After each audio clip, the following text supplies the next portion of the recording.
لكل محتاج. أنت لك الغنى. إن الحمد لله نحمده ونستعينه ونستغفره ونؤمن به ونتوكل عليه. من يهد الله فلا مضل له ومن يضلل فلا هادي له. وأشهد أن لا إله إلا الله وحده لا شريك له وأشهد أن محمدا عبده ورسوله. أما بعد فإن خير الحديث كتاب الله وخير الهدي هدي محمد صلى الله عليه وسلم وشر الأمور محدثاتها وكل محدثة بدعة وكل بدعة ضلالة.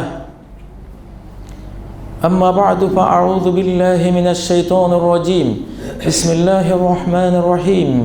ألهاكم التكاثر حتى زرتم المقابر كلا سوف تعلمون ثم كلا سوف تعلمون كلا لو تعلمون علم اليقين لترون الجحيم ثم لترونها عين اليقين ثم لتسألن يومئذ عن النعيم. الناس اتقوا لا يجزي والد عن ولده ولا مولود هو جاز عن والده شيئا. إن وعد الله حق فلا تغرنكم الحياة الدنيا ولا يغرنكم بالله الغرور. يا أيها الذين آمنوا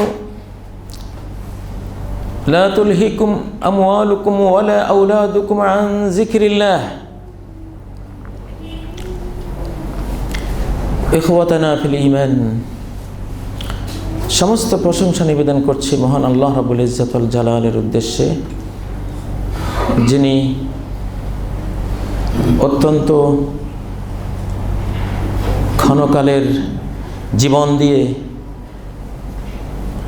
অনিশ্চিত একটি জীবন দিয়ে প্রতি মুহূর্তে চলে যাওয়ার সম্ভাবনাকে সামনে রেখে দিয়ে প্রতি মুহূর্তে পৃথিবীতে অবস্থান, প্রতি মুহূর্তে পৃথিবী থেকে বিদায়ের একটা দ্বৈত ব্যবস্থাপনার মাঝখানে রেখে দিয়ে আমাদেরকে এখানে পাঠিয়েছেন, যাতে প্রতিটি মুহূর্তকে বিদায়ের মুহূর্ত মনে করে আমরা এখানে অনন্তকালের আখিরাতের প্রস্তুতি গ্রহণ করতে পারি।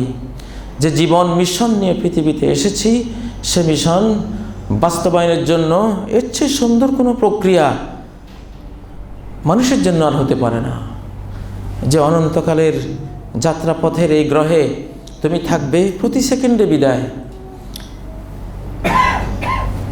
তুমি এখানে এমনভাবে থাকবে, আগামীকালকে তোমার জীবনের অংশ ভাববে না কোনো দিন। যে আগামীকালকে জীবনের অংশ ভাবে সে গাধা। কখনো আগামীকালকে জীবনের পার্ট হিসাবে কল্পনা করবে না। আজকেই বেঁচে আছো, বড় জোর। ইজা আসবাহতা ফালা তুহাদ্দিস নাফসাকা বিল মাসাই। ভোর করলে বিকেল পর্যন্ত আশা করো না, নিজেকে বলো না যে বিকেল পর্যন্ত লাস্টিং করব। কত মানুষ ভোরে বিকেল পর্যন্ত আশা করে পৃথিবীতে আজকেও আশা করে বসে আছে, ইতিমধ্যে চলে গেছে।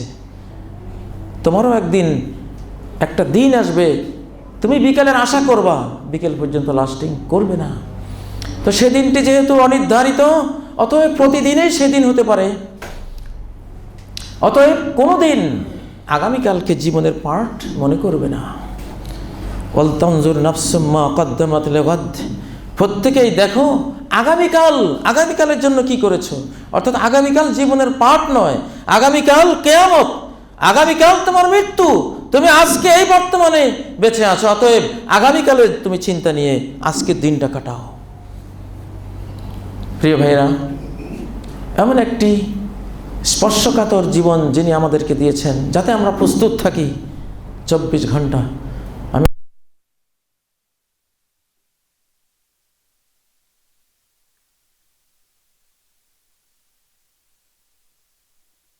বন্ধুগণ সকল স্থিতিবাক্য আর তার পক্ষ থেকে নবুয়ত পেয়ে যে মুহাম্মদুর রাসূলুল্লাহ সাল্লাল্লাহু আলাইহি ওয়াসাল্লাম জীবনের একটি সেকেন্ড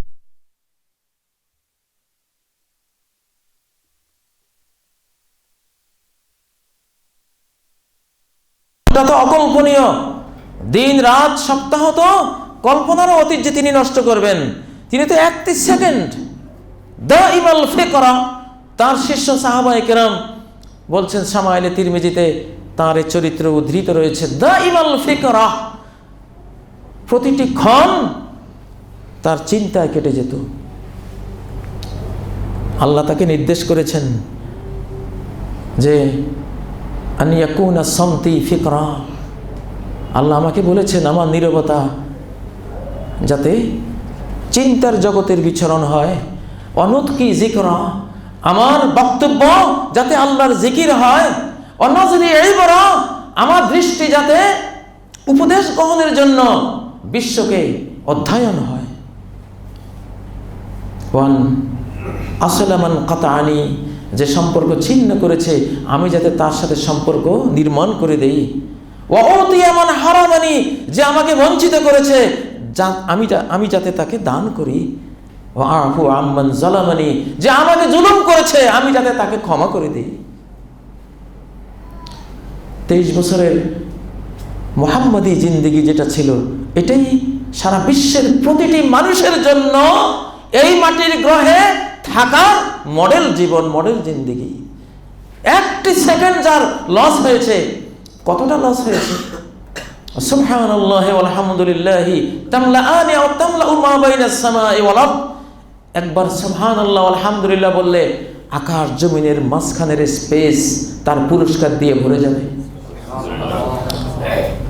এই তাসবিহ পড়তে 1 সেকেন্ড লাগে, 1.5 সেকেন্ড লাগে। এতটুকু যার নষ্ট হলো, সে আকাশ জমিনের স্পেস পরিমাণ সম্পদ হারালো, সম্পত্তি হারালো, স্বর্ণরূপা হারালো, মণিমুক্তা হারালো। তার লসটা কত বড়!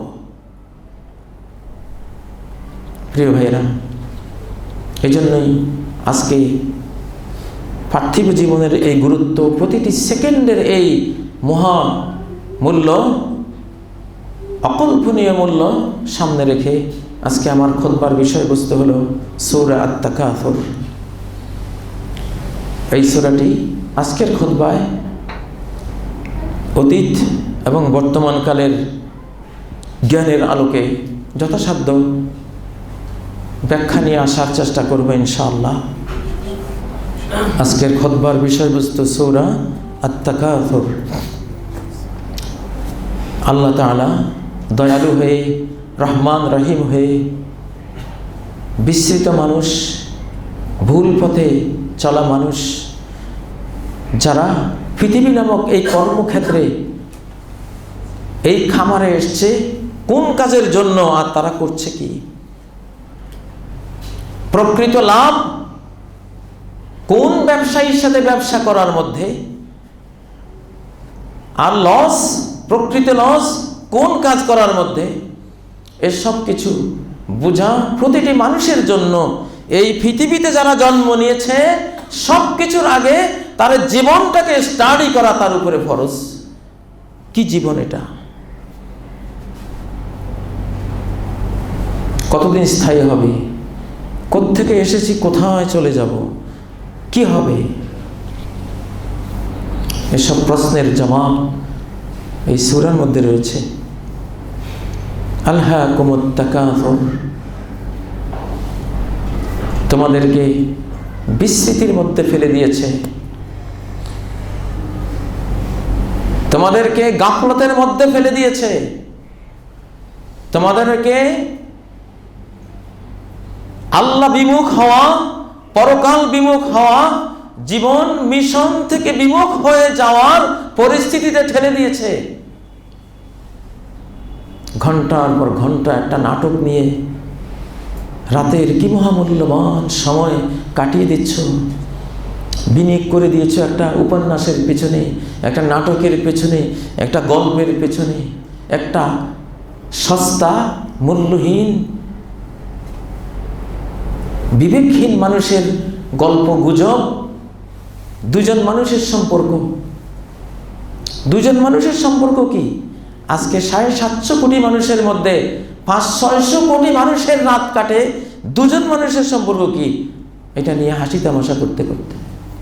একটা নারী একটা পুরুষ, সম্পর্কটা কি? হয় স্বামী স্ত্রী, না হয় অবৈধ প্রেমিক প্রেমিকা, না হয় পরকীয়া, না হয় কি?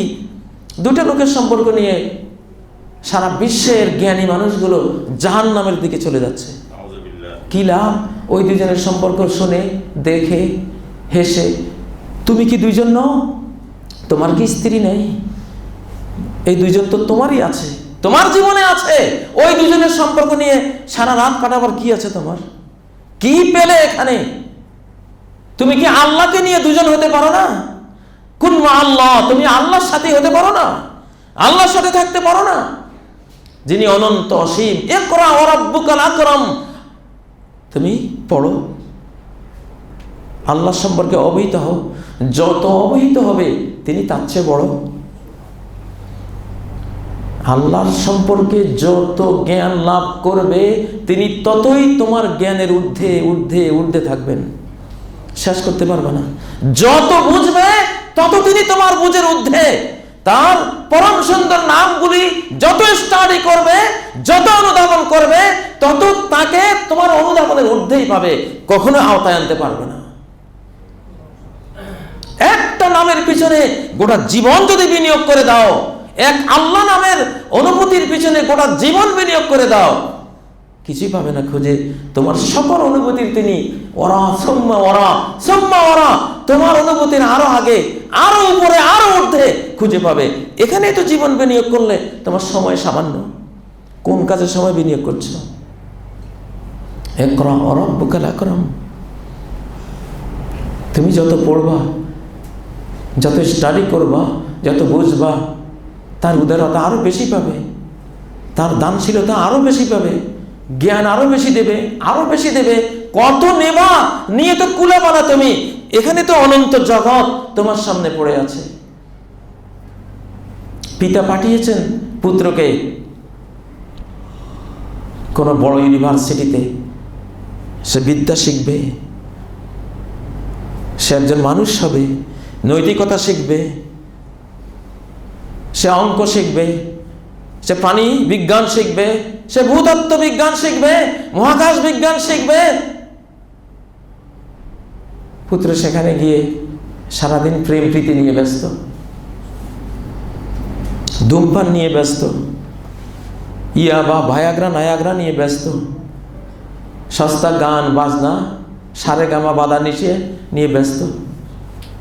বাবা তো ভাবছে আমার পুত্র কি জানি বড় ডক্টরেট ডিগ্রি নিয়ে দেশে ফিরবে। কয়েক বছর পরে পুত্র ফিরে আসলো, কঙ্কাল সার বডি, এইডসের জীবাণু শরীরে, নীতি নৈতিকতা যা ছিল কিচ্ছু নেই। বাবার আফসোস, হায় রে কি করলাম, হার্ট ফেল করার অবস্থা। যেই দেখে সে কাঁদে, কি করলাম, কি করলি তুই বাইরে গিয়ে। ওই পিতার যে অবস্থা, তার পুত্রের যে অবস্থা, তার চেয়ে অনেক কোটি গুণ করুণ প্রতিটি মানুষের অবস্থা। এই পৃথিবীর ইউনিভার্সিটিতে এসে কি করলাম, মাটি নিয়ে খেলে জীবনটা শেষ করে দিলা। আলহাকুমুত তাকাসুর হাত্তা যুরতুমুল মাকাবির। দুনিয়ার শুধু আরো চাই, আরো চাই, অঢেল চাই, অঢেল সম্পদের মালিক হতে হবে। অমুকের এত কোটি টাকা, আমার তো তার চেয়ে ডাবল হতে হবে। ওর 10 কোটি টাকা ব্যাংক ব্যালেন্স, আমার 20 কোটি টাকা চাই। ওর 20 কোটি টাকা, আমার 30 কোটি টাকা চাই। অমুকের 40 আছে, আমার 50 চাই। তাকাসুর, অন্যের যা আছে তার চেয়ে বেশি, এটাকে আরবিতে বলে তাকাসুর। আমার এত লাগে না, কিন্তু ওর যা, আমার পাশের তার যে আমার চেয়ে বেশি, এটা কি সহ্য হয়? আমার স্ত্রীর ভালো লাগে না, আমার ছেলে মেয়েরা নিজেকে হীনমন ভাবে, ওনার চেয়ে আমার কারখানা কম, ওনার চেয়ে আমার ব্যবসা প্রতিষ্ঠানের সংখ্যা কম, আমার পুঁজি কম, গাড়িটা মার্সিডিজ না, BMW না, অমুক না তমুক না, তাকাসুর। আরেকজনের চেয়ে আমাকে বাড়তে হবে। আমার দরকার থাক আর না থাক, কি তার থেকে তো আমার বেশি হইতে হবে। এই সর্বনাশা অনাহুত প্রতিযোগিতা তোমাদেরকে ভুলিয়ে দিয়েছে সব কিছু। জীবন মিশন ভুলিয়ে দিয়েছে, ইবাদত ভুলিয়ে দিয়েছে, আল্লাহকে ভুলিয়ে দিয়েছে, রাসূলকে ভুলিয়ে দিয়েছে, মনুষ্যত্ব ভুলিয়ে দিয়েছে, কল্যাণ অকল্যাণের পার্থক্য ভুলিয়ে দিয়েছে, সব ভুলিয়ে দিয়েছে। আলহাকুমুত তাকাসুর হাত্তা যুরতুমুল মাকাবির। মোহ আর মোহ। এত ডলার এলসি, এত কোটি ডলারের আমদানি, এত কোটি ডলারের রপ্তানি, এক্সপোর্ট ইম্পোর্ট, এই সেই, ঘুমাবার সময়ও নাই। কি প্রতিযোগিতা! ছট করে একদিন কবর জিয়ারত, মরে গেছে এখন যান কবর জিয়ারতে যান। কবর জিয়ারত বলছেন আল্লাহ। জিয়ারত শব্দ আরবি শব্দ, যুরতুমুল মাকাবির। কোরআনের আলেমরা, আল্লাহ যাদের কপালে কোরআনের জ্ঞানী হওয়ার সৌভাগ্য লিখে দিয়েছেন, সেই জ্ঞানী ব্যাখ্যাকাররা বলেছেন হাত্তা যুরতুমুল মাকাবির। যুরতুম কেন বললেন? হাত্তা দাখালতুমুল মাকাবির কেন বললেন না? কবরে ঢোকা পর্যন্ত এই প্রতিযোগিতা চলবে। এই প্রতিযোগিতা সেদিন থামবে যেদিন তোমার পেটে কবরের মাটি ঢুকবে, যেদিন তোমাকে মাটির নিচে চাপা দিয়ে লোকেরা পাও দিয়ে খোঁজবে। সবাই আরো শক্ত করে খোঁচো, মুগুর দিয়েও ফিটবে মাটি টাইট হয়েছে কিনা, কারণ এই তো পেট ভরে নেই, দুনিয়ার খাদ্যের পেট ভরে নেই, মাটি দিয়ে ভরাবো। ওয়ালা ইয়ামলাউ জাওফা ইবনে আদম ইল্লা তুরাব। আদমের পোলাপানের পেট ওই কবরের মাটি ছাড়া কিছুই ভরতে পারবে না। সারা পৃথিবীর সম্পদ দিয়ে দিল, কইবা আরো লাগবো। চোখ দুইটা ছোট ছোট খাত, দুইটা চোখের গর্ত খুব ছোট, কিন্তু এই দুই গর্তের মধ্যে আমেরিকা সব ডলার ডাললেও আরো জায়গা বাকি থাকবে। গর্ত ছোট হলে কি হবে? আটলান্টিক মহাসাগরের চেয়ে আরো বড় জায়গা ভিতরে। দুই চোখের গর্ত পুরবে না কোনোদিন। আল্লাহ যদি আরো বড় গর্ত দিত এই দুই চোখের মধ্যে, কি কিয়ামত হইত। হাত্তা যুরতুমুল মাকাবির হাত্তা দাখালতুমুল মাকাবির। গোরস্থানে যাওয়া পর্যন্ত কন্টিনিউ তোর প্রতিযোগিতা চলবে। তুই বুঝবি না, তুই থামবি না। তোর বিবেক শেষ, তোর মেধা বরবাদ, তোর যোগ্যতা নাই এই সত্যটা বুঝার। তোরে কে থামাবে? কিসের ওয়াজ তোরে থামাবে? থামবে যেদিন মাইকে ঘোষণা হবে। এতদিন ঘোষণা হতো মাননীয় এলাকার কৃতি সন্তান, এলাকার শিল্পপতি, দানবীর, দানশীল, অমুক ভাইয়ের চরিত্র গোলাপ ফুলের মতো পবিত্র, ফুলের চেয়ে পবিত্র, অমুক মহামান্য, অমুক মাননীয় চেয়ারম্যান সাহেব, এমডি সাহেব। গতকাল ছিলা এমডি সাহেব, চেয়ারম্যান সাহেব, শিল্পপতি সাহেব। আজকে হয়ে গেলাম মরহুম, আজকে হয়ে গেলাম ইন্না লিল্লাহি ওয়া ইন্না ইলাইহি রাজিউন। যেদিন এই মরহুম হয়ে যাবা, মরহুম বলা ঠিক না রহেমাহুল্লাহ বলা ঠিক, এটা আলাদা মাসালা। রহেমাহুল্লাহ বলাই ঠিক, কিন্তু বাংলার জমিনে মরহুম বলে মানুষ। তো যেদিন মরহুম হয়ে যাবা সেদিন বুঝবা, কিন্তু লাভ নেই, সেই বুঝে কোনো লাভ নাই। কবর জিয়ারতের কথা কেন বলছেন? কবরে প্রবেশ কেন বললেন না? কবরে প্রবেশ করা পর্যন্ত তোমার প্রতিযোগিতা থামবে না। বলছেন কবর জিয়ারত করা পর্যন্ত প্রতিযোগিতা থামবে না। জিয়ারত শব্দ এই জন্য আল্লাহ উল্লেখ করছেন যে তোমাকে ওইখানেও রাখা হবে না। ওটা দুদিনের জন্য জিয়ারত করতে যাচ্ছ, ওখান থেকে আসল ঠিকানা জাহান্নাম, ওখানে চলে যেতে হবে। কবরটাও ক্ষণকালের জিয়ারতের জায়গা। তুমি যেমন কবর জিয়ারত করতে গিয়া 2-3 মিনিট ওখানে থেকে দোয়া করে বিদায় হও, তুমি কবরস্থ হওয়াটাও একটা জিয়ারত। ওখান থেকে আসল আরেক স্টেশনে নিয়ে যাওয়া হবে, ওখানেও রাখা হবে না। 7 স্তবক জমিনের নিচে ভূকেন্দ্রে জাহান্নাম বসে আছে, ওখানে পাঠিয়ে দেওয়া হবে। এখানে তো 2.5 হাত গভীর কবরটা, ওখানে কত হাজার কিলোমিটার গভীর জাহান্নাম নিচে তৈরি হয়ে আছে। সিজ্জিন কাল্লা ইন্না কিতাবাল ফুজ্জারি লাফি সিজ্জিন। অবশ্যই পাপিষ্ঠদের কিতাব, তাদের ভাগ্য, সেটা লেখা আছে সিজ্জিনের মধ্যে। তাহতাল আরদিস সাবিআ, সপ্তম স্টেজ মাটির তার নিচে। আলহাকুমুত তাকাসুর হাত্তা যুরতুমুল মাকাবির, কবর জিয়ারতে যাওয়া পর্যন্ত, কবরস্থ হওয়া পর্যন্ত ধনীর ধনের প্রতিযোগিতা শেষ হয় না, ক্ষমতাধরের ক্ষমতা অর্জনের প্রতিযোগিতা শেষ হয় না, দুনিয়ার মোহ শেষ হয় না। এটাই শেষ করে দিল সবাইকে। আলহাকুমুত তাকাসুর, সম্পদের তাকাসুর, অঢেল সম্পদের লোভ, অঢেল বৃত্তের লোভ, অঢেল মর্যাদার লোভ। এলাকায় আমার চেয়ে বেশি মর্যাদাবান ক্ষমতাধর কেউ থাকতে পারবে না, আমি এখানে সর্বেসর্বা হব। এই জন্য যা করতে হয় করো, যা করা লাগে আমি করব, এই হলো মনোবৃত্তি। আলহাকুমুত তাকাসুর, জীবনের বরফের খণ্ড মাথায় নিয়ে বিভোর হয়ে আছে সামনের কোনো নাটক দৃশ্য দেখতে দেখতে দেখতে বরফের খণ্ডটা আস্তে গলে গলে গলে ফোটায় ফোটায় শেষ হয়ে গেল। জীবন শেষ। হাত্তা যুরতুমুল মাকাবির কাল্লা সাওফা তা'লামুন, আল্লাহ দয়ালু হয়ে বলছেন এমনটা হওয়া উচিত না। আমি তোমাকে কি জন্য প্রেরণ করেছি সেটাই তোমার জীবনের লক্ষ্য উদ্দেশ্য। নিয়মের বাইরে যাবা, রেজাল্ট পেয়ে যাবা, কেউ রক্ষা করবে না। একের সাথে এক যোগ করলে সমান সমান 2 হবে, এটা যেমন নিয়ম। 1 থেকে 1 বিয়োগ করলে রেজাল্ট 0 হবে, এটা যেমন নিয়ম।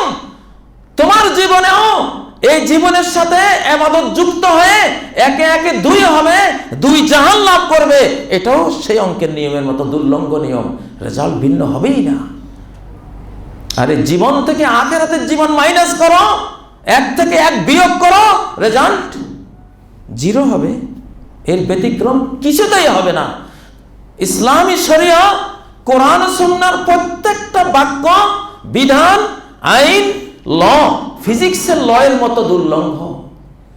ফিজিক্সের আইন বুঝো, ফিজিক্সের সূত্র বুঝো, আর্কিমিডিসের সূত্র বুঝো, আইনস্টাইনের সূত্র বুঝো, নিউটনের সূত্র বুঝো, বুঝো যে এটা পরীক্ষিত, শত লক্ষ কোটি বার পরীক্ষিত হয়েছে, সত্য দুর্লঙ্ঘ।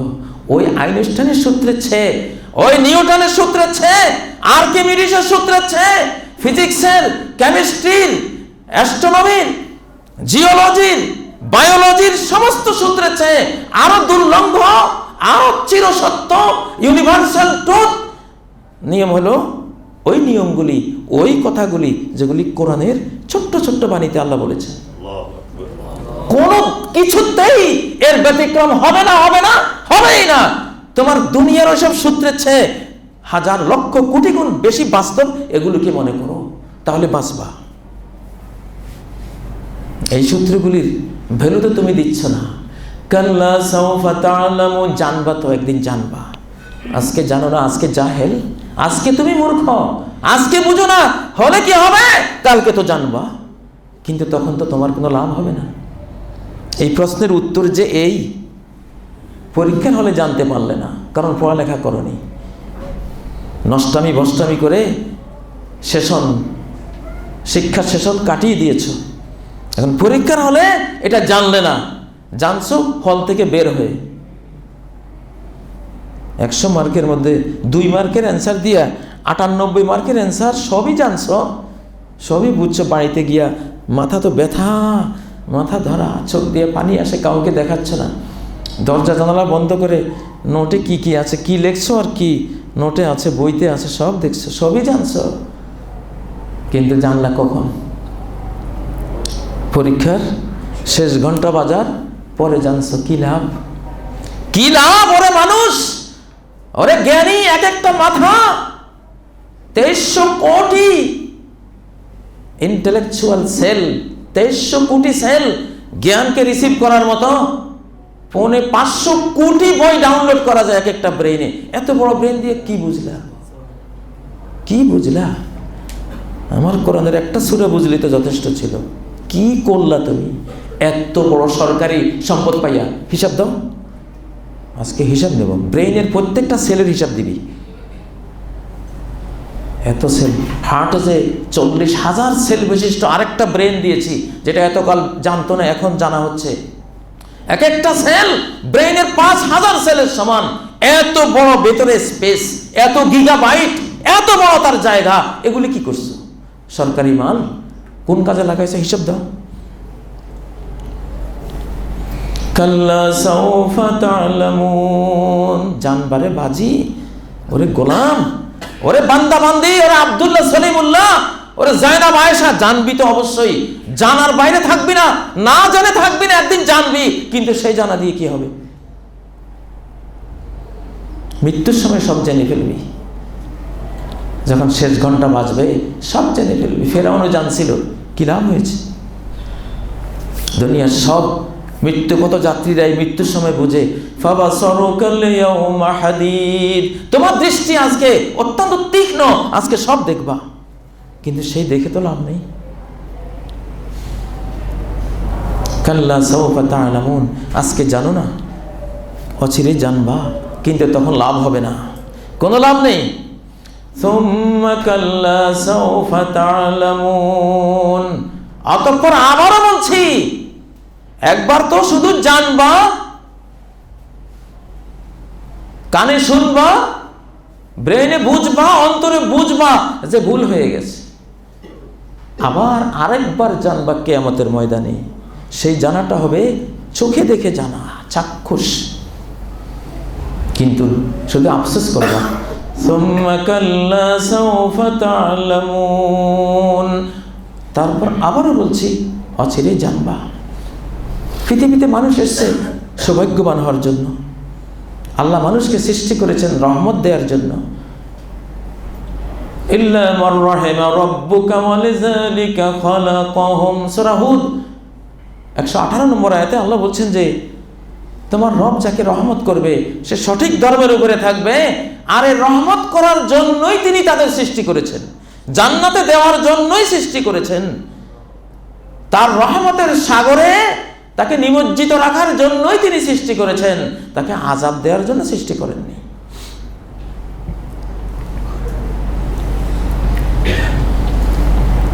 প্রিয় ভাইরা, কাল্লা সাউফা তা'লামুন, সুম্মা কাল্লা সাউফা তা'লামুন, কাল্লা লাউ তা'লামুনা ইলমাল ইয়াকিন, যদি ইয়াকিনের জানাটা জানতে, আমি যা বলি সন্দেহাতীতভাবে চাক্ষুষ দেখার চেয়েও বেশি করে যদি জানতে যে আল্লাহ বলেছেন, স্বয়ং আল্লাহ, ওমান আসদাকু মিনাল্লাহি কিলা, আল্লাহর চেয়ে সত্য কথা আর কার? ওমান আসদাকু মিনাল্লাহি হাদিসা, আল্লাহর চেয়ে সত্য গল্প আর কার? সত্য বাণী আর কার? আর কারো হতে পারে না। সেই বাণীগুলি তোমার কানে বেজেছিল, পড়েছিলে। এখন সেইগুলি শুনে বুঝে যদি ইয়াকিনের জ্ঞানটা তুমি গ্রহণ করতে, ইয়াকিনে দরিয়া পার, ইয়াকিনে দরিয়া পার যদি ইয়াকিন করতে, লাতারাউন্নাল জাহিম, দুনিয়াতে বসেই জাহান্নাম দেখতে পেতে, কোরআনের চোখে, কোরআনের জানালা দিয়ে, কোরআনের দরজা দিয়া দুনিয়াতে বসেই জাহান্নাম দেখতে পেতে। লাতারাউন্নাল জাহিম, প্রত্যেকটা পাপ যে আগুন, প্রত্যেকটা গুনাহ যে জাহান্নাম, যদি ইয়াকিন থাকতো তোমার, তাহলে গুনাহটাকে জাহান্নাম মনে করে লাফ দিয়ে সরে যেতে। সূরা নিসা আল্লাহ বলছেন, ইন্নাল্লাযীনা ইয়াকুলুনা আমওয়ালাল ইয়াতামা যুলমা, যারা অন্যায় করে এতিমের মাল খায়, খাচ্ছে মাল, এতিমের ভাত কেড়ে নিয়ে খাচ্ছে, এতিমের ভাত, এতিমের গাছের আম খাচ্ছে, আম, এতিমের গাছের কাঁঠাল, এতিমের গাছের লিচু, এতিমের শস্য খাচ্ছে, খাচ্ছে শস্য, কিন্তু আল্লাহ দেখতেছেন ও খাচ্ছে আগুন। ওই আয়াতে আল্লাহ বলছেন, যারা এইভাবে এতিমের মাল খায়, ইন্নামা ইয়াকুলুনা ফি বুতুনিহিম নারা, এরা তাদের পেটে ঢুকাচ্ছে আগুন। আল্লাহ দেখতেছে ও আগুন খাচ্ছে, ভাত খাচ্ছে না। আল্লাহ দেখছেন ও আম খাচ্ছে না, এতিমের আম, ও আগুন খাচ্ছে। আল্লাহ দেখছেন ও এতিমের কাঁঠাল খাচ্ছে না, আগুন খাচ্ছে। এতিমের ফসল খাচ্ছে না, আগুন খাচ্ছে।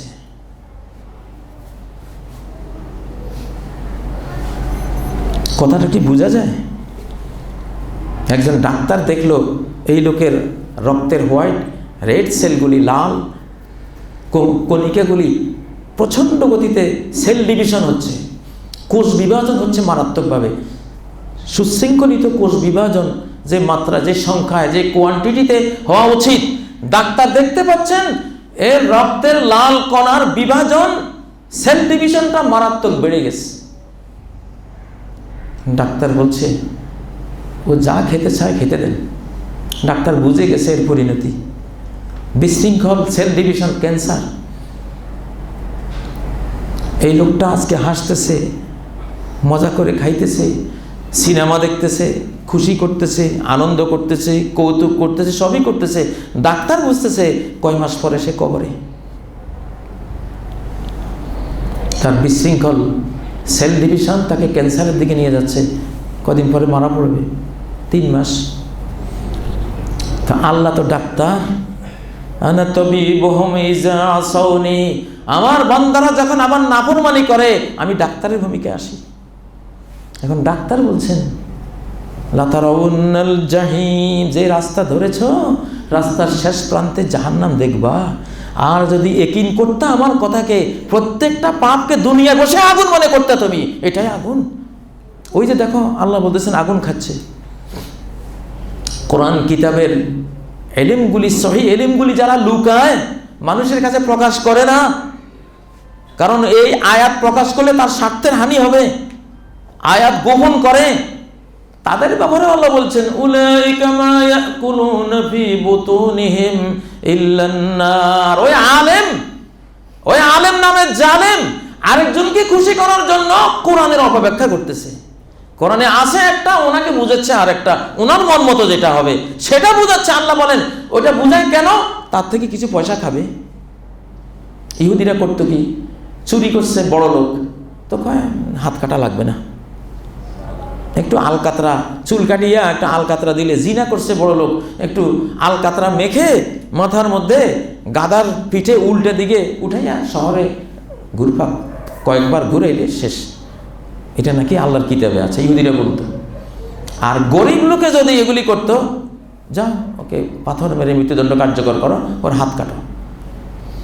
কেন করতো? ধনীর জন্য সহজ কেন করতো?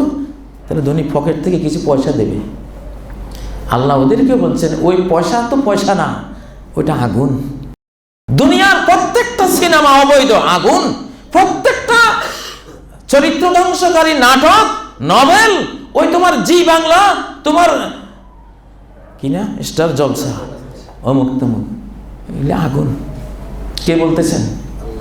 আল্লাহ বলতেছেন কাল্লা লাউ তা'লামুনা ইলমাল ইয়াকিন, যদি তোর ইয়াকিন থাকতো তুই দেখতি তোর সুদের টাকাটা আগুন, তুই আগুন খাচ্ছিস। আল্লাহু আকবার, আল্লাহ বাঁচাও, আগুন ধরে গেছে। তুই যদি ইয়াকিন করতে পারতি, তুই বুঝতি তোর ঘুষের টাকা, তুই সরকারি কর্মকর্তা, ওর থেকে 50,000 টাকা ঘুষ নিলি, জাহান্নামের আগুন। আল্লাহ এই আগুন আমার, এই পেট্রোল, এই অকটেন আমার শরীরের ধারে কাছে এটা রাখা যাবে না। খোলা পেট্রোল, খোলা অকটেন, ধূমপানকারী যাইতে আগুন ধরে যাবে। কাল্লা লাউ তা'লামুনা ইলমাল ইয়াকিন লাতারাউন্নাল জাহিম। ওরে তরুণ, ওরে যুবক, তুই যে ওই অবৈধভাবে একটা নারীকে তুই নিজের গার্লফ্রেন্ড বানিয়েছিস, ওটা তোর জাহান্নামের একটা টুকরা, আগুনের পিলার।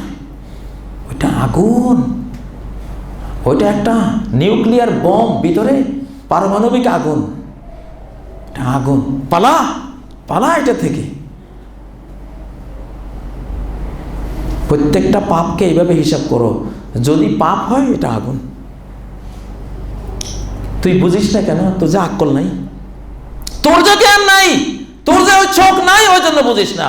ওই ক্যান্সারের রোগীর মতো সে দিব্যি খাচ্ছে, বেড়াচ্ছে, কি খুশি। ডাক্তার বলে দিছে আর 3 মাস, কারণ সে দেখছে প্রক্রিয়া শুরু হয়ে গেছে। বিমান 15,000 ফিট উপরে, ইঞ্জিন বন্ধ হয়ে গেছে, হাউ মাও করে ক্রুশ, সেই কি কান্না চিৎকার। এখনো তো মাটি ছয় নাই, এখনো 14,000 ফিট উপরে, কাঁদছিস কেন? কি বুঝলি? সব তো ঠিকই আছে, সিট ঠিক আছে, বিমানও ঠিক আছে, শুধু ইঞ্জিনটা বন্ধ। কি বুঝছে? একটু পরে কি হবে বুঝে গেছে।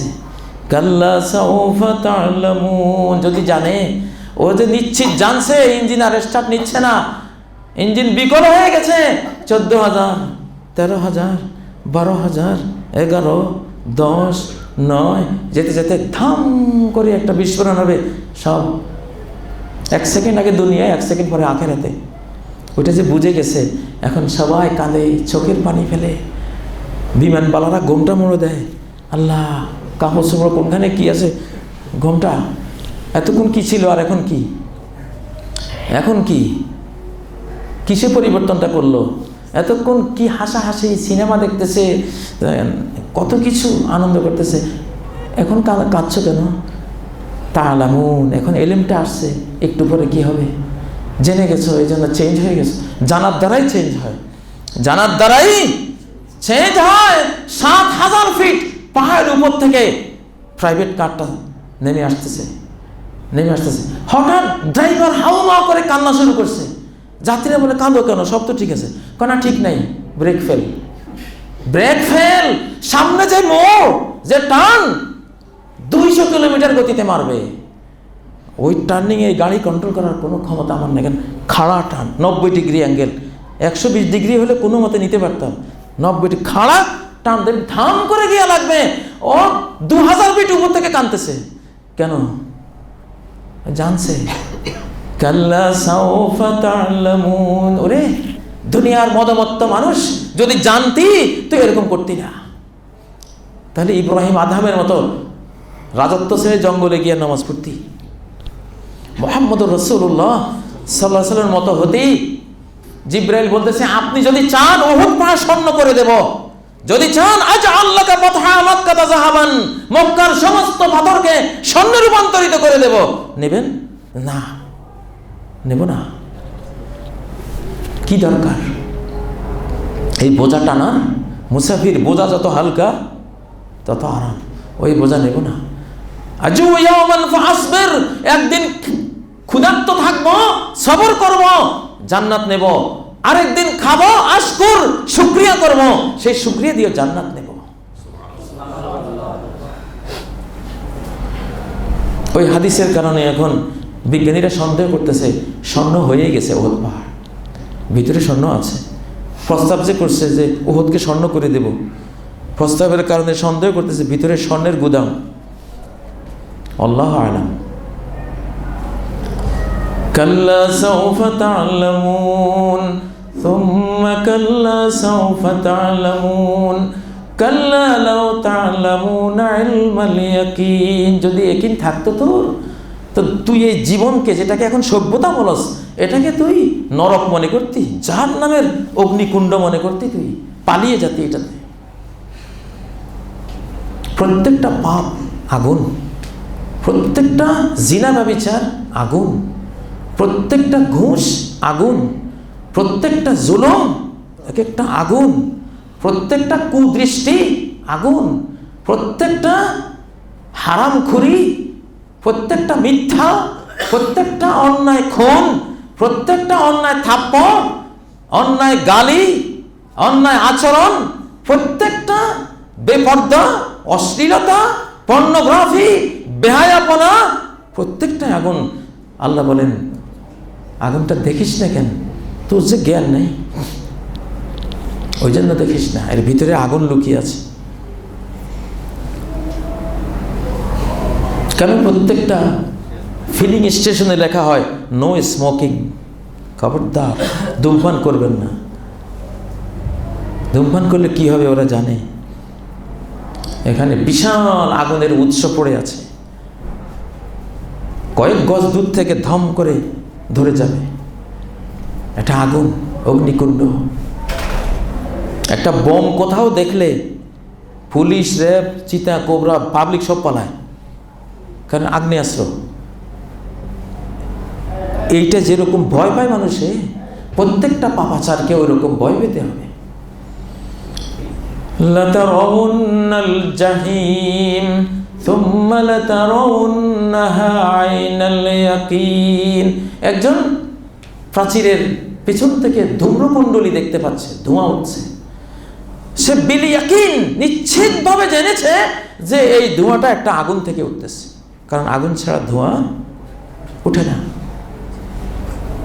এটা ইলমুল ইয়াকিন। এটা আর বুঝার জন্য কোনো আর্কিমিডিসের সূত্র দরকার না, নিউটনের সূত্র লাগতো না। এতটা বুঝবে যে এই বুঝার জন্য কোনো ক্লাস 1 পাসেরও দরকার নাই। ধোঁয়া উঠতেছে, নিচে আগুন আছে, এটা ইলমুল ইয়াকিন। উৎসুকভাবে পরে আগুনের কাছে গিয়ে, ধোঁয়ার কাছে গিয়ে দেখতেছে যে হ্যাঁ ওই যে আগুন জ্বলতেছে। এটা হলো আইনুল ইয়াকিন, ইয়াকিনের চোখ। এটা হলো ইয়াকিনের চোখ, বাস্তবে দেখে ফেলছে। তো আল্লাহ বলতেছেন লাতারাউন্নাল জাহিম সুম্মা লাতারাউন্নাহা আইনাল ইয়াকিন। একেবারে ইয়াকিনের চোখে একদিন সব দেখতে পাবা, কিন্তু তখনকার দেখে লাভ কি তোমার? হযরত আলী রাদিয়াল্লাহু তাআলা আনহু বলতেন, জান্নাত জাহান্নাম দেখে আমার নতুন কোনো বিদ্যা অর্জন হবে না, নতুন কিছু আমার ওখানে বুঝার নাই, দেখার নেই। কারণ আমি ইলমুল ইয়াকিনে আল্লাহর বাণী থেকে এমন বিশ্বাস করেছি যেমন আমি চাক্ষুষ দেখলে আমি বিশ্বাস করতাম। এই জন্যই তারা সাহাবী ছিলেন, জগতের সমস্ত পাপাচার থেকে জীবনকে দূরে সরিয়ে দিয়েছেন। প্রিয় ভাইরা, আজকে উম্মতে মুহাম্মাদিয়ার 1 নম্বর সংকট হলো দুনিয়ার মোহ। নবী সাল্লাল্লাহু আলাইহি ওয়াসাল্লাম বলেছেন, তোমরা খড়কুটার মতো ভেসে যাবে, আল্লাহ তোমাদের হৃদয়ে দুর্বলতা ঢোকাবেন। দুর্বলতা কি? হুব্বুদ দুনিয়া, হুব্বুদ দুনিয়া, দুনিয়ার মোহ। কাফেরদের থেকে আমদানি করেছি আমরা, দুনিয়ার মোহ আমদানি করেছি। ইউরোপ আমেরিকা থেকে দুনিয়ার মোহ প্রবৃত্তি, দুনিয়া কা মজা লে লো, এগুলো ওখান থেকে আমদানি হয়েছে। এগুলি মুসলিম জাহানের জিনিস না। মুসলিম জাহান, একজন মুমিন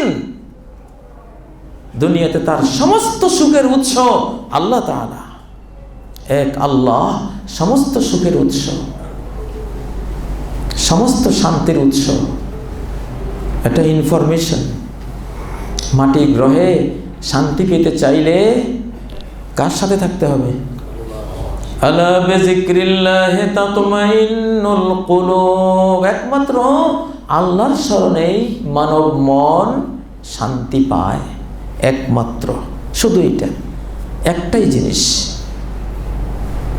যেমন পোলট্রি ফার্মে নির্দিষ্ট খাবার নিয়ে আসে, যেই সেই খাবার খাওয়ানো যাবে না। এটা কোম্পানি আছে আলাদা, পোলট্রি ফিড, ওইসব নির্দিষ্ট কোম্পানির নির্দিষ্ট আইটেমে তৈরি, ওইটা খাওয়াতে হবে।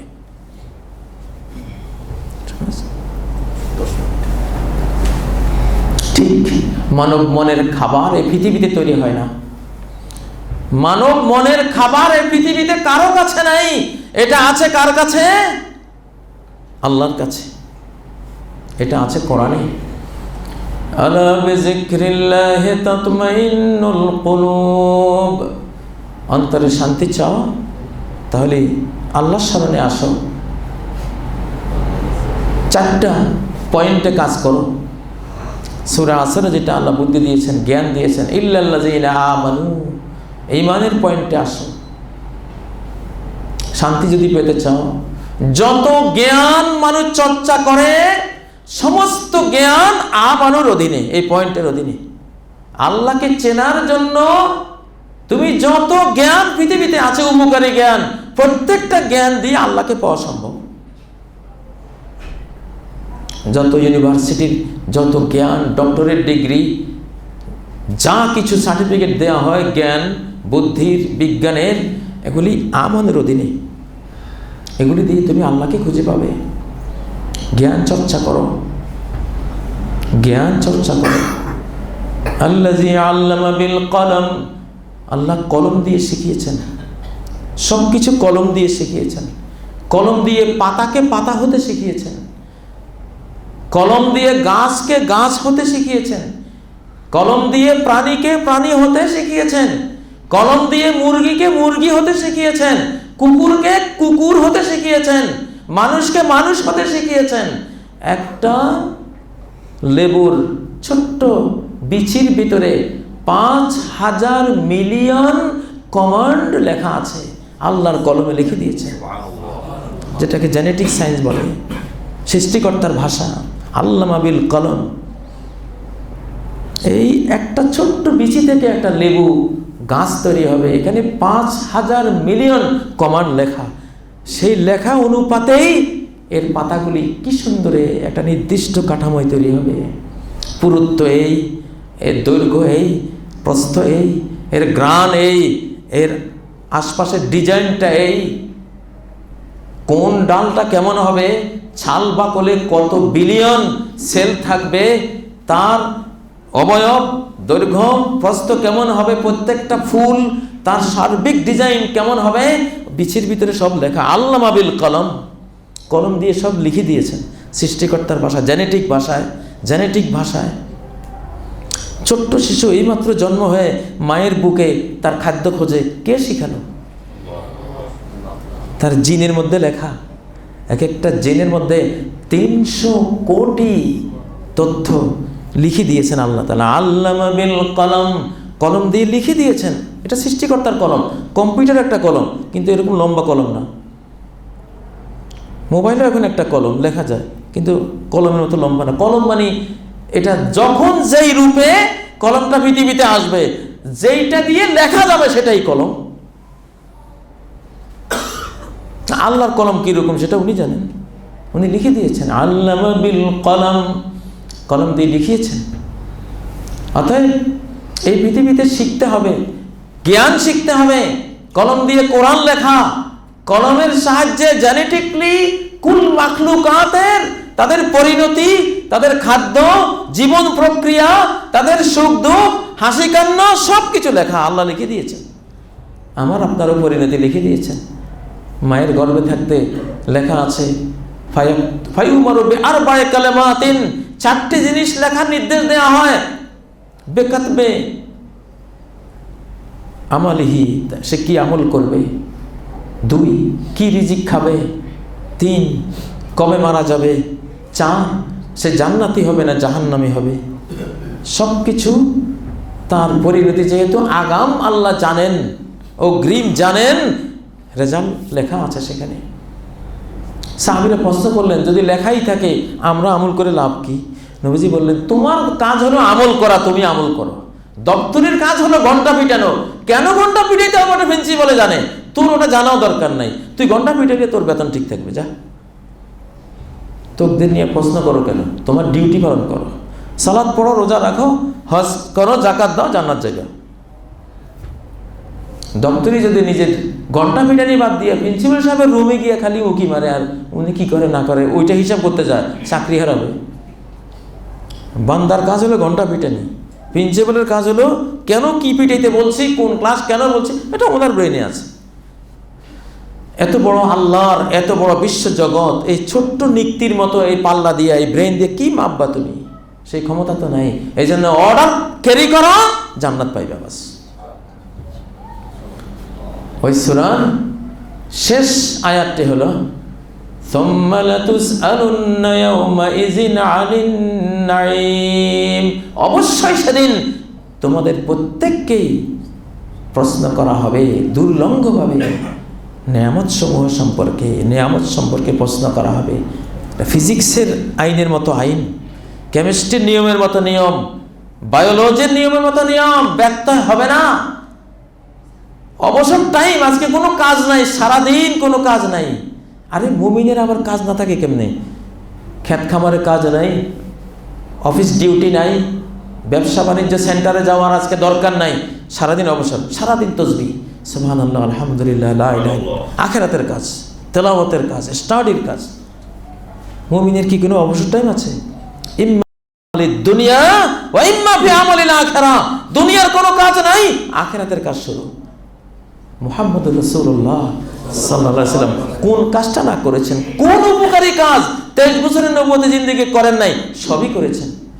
অবসর টাইম আব্দুল্লাহ ইবনে ওমর বলেন, নবীজি একটু অবসর আছেন, আমরা গুনতাম, দোয়া করে ফেলেছেন 100 বার। ইন কুন্না লানাউদ্দু লিরাসূলিল্লাহি সাল্লাল্লাহু আলাইহি ওয়াসাল্লাম ফিল মাজলিসিল ওয়াহিদ ইয়াকুল রব্বিগফিরলি ওয়া তুব আলাইয়া ইন্নাকা আনতাত তাওয়াবুল গফুর। হে রব, আমাকে ক্ষমা করেন, আমাকে রহমত করেন, আপনি বড় তওবা কবুলকারী, বড় রহমত দানকারী। 100 বারে দোয়া করে ফেলছেন এক বৈঠকে। কানা রাসূলুল্লাহ সাল্লাল্লাহু আলাইহি ওয়াসাল্লাম ইয়াজকুরুল্লাহ আলা কুল্লি আহইয়ানি।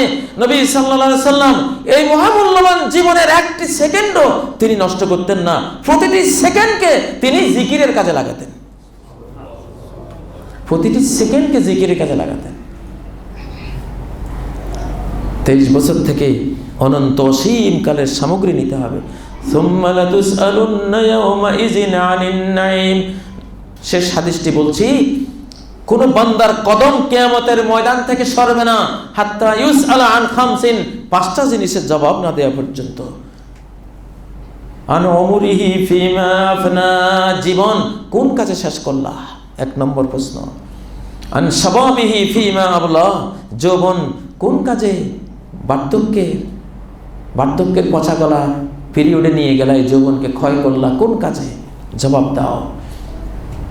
ওয়ান মালিহি মিন আইনা ইকতাসাবা, টাকা পয়সা কোন রাস্তা, কোন হালাল না কোন হারাম পথে, কোন পথে উপার্জন করেছো হিসাব দাও। ও ফিমা আনফাকা, আবার কোন পথে খরচ করেছো হিসাব দাও। 5ম, ওয়ান ইলমিহি, জ্ঞান যে শিখেছো, মা যা আমিল ফিমা আলিম, কি আমল করেছো যে জ্ঞান শিখেছো সে জ্ঞান দিয়ে। এই 5টা প্রশ্নের জবাব না দিয়ে কিয়ামত থেকে সরার কোনো উপায় নেই।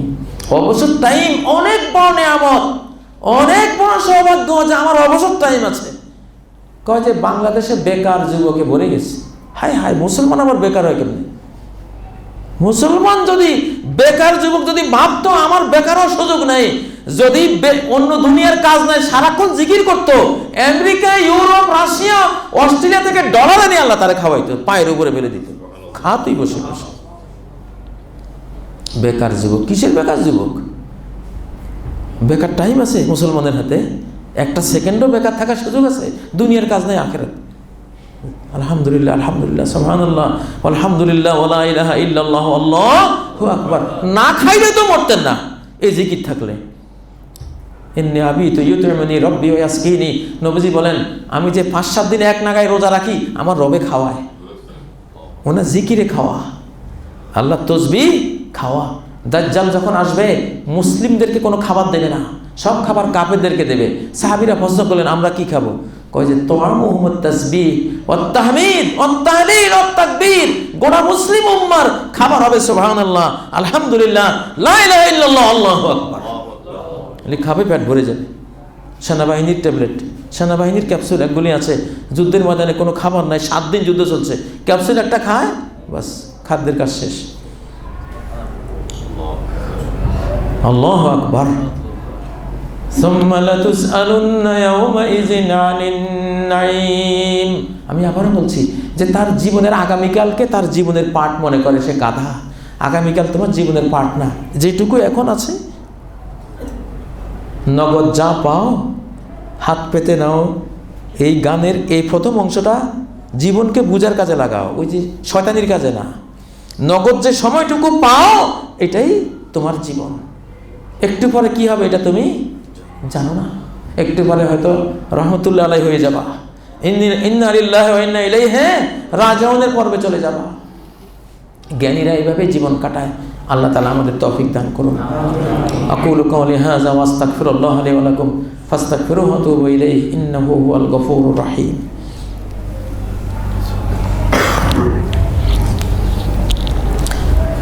আলহামদুলিল্লাহ, লাকাল হামদু ইয়া রাব্বি কামা ইয়ানবাগি লিজালালি ওয়াজহিক ওয়া আযীমি সুলতানিক। লাকাল হামদু হামদান কাসীরান তাইয়িবান মুবারাকান ফীহি মিলআস সামাওয়াতি ওয়া মিলআল আরদি ওয়া মা বাইনাহুমা وملء ما شئت من شيء بعد أهل الثناء والمجد أحق ما قال العبد وكلنا لك عبد اللهم لا مانع لما أعطيت ولا معطي لما منعت ولا ينفع ذا الجد منك الجد. أعوذ بالله من الشيطان الرجيم. بسم الله الرحمن الرحيم. إن الله وملائكته يصلون على النبي يا أيها الذين آمنوا صلوا عليه وسلموا تسليما اللهم صل على محمد وعلى آل محمد كما صليت على إبراهيم وعلى آل إبراهيم إنك حميد مجيد اللهم بارك على محمد وعلى آل محمد كما باركت على إبراهيم وعلى آل إبراهيم إنك حميد مجيد সম্মানিত মুসল্লিয়ানে কেরাম, পৃথিবীর ক্ষণস্থায়ী জীবনে আমরা যাই জানি, আমাদের এই জানার কোনো প্রভাব, কোনো গুরুত্ব মানুষ দিবে না যতক্ষণ এই ইলমের সাথে আখলাকের সংযুক্তি না হয়, যতক্ষণ এই জ্ঞানের সাথে চরিত্রের সংযুক্তি না হয়।